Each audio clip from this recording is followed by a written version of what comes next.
Okej, moi drodzy, ja robię sobie studio do formatu FAIW nagrać. Ja pokażę wam, jak aktywować kursor, aby był widoczny w programie Krita.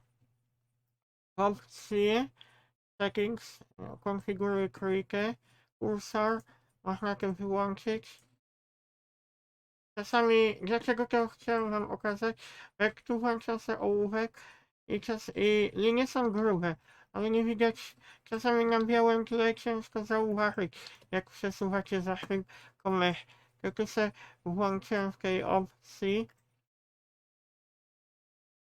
A jak chcecie mieć duży kursor albo mały, to wchodzicie do Start Menu, Control Panel, mysz, Pointers, wybieracie sobie mały.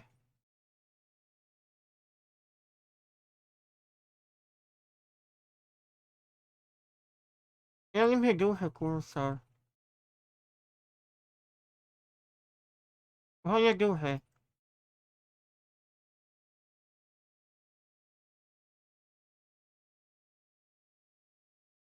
Możecie mieć też włączony, moi drodzy, cień. Mam nadzieję, że się wam mój tutorial podoba. Widać lepiej przy rysowaniu i wam lepiej będziecie mogli cokolwiek rysować. Linie, czy brwi, czy rękę.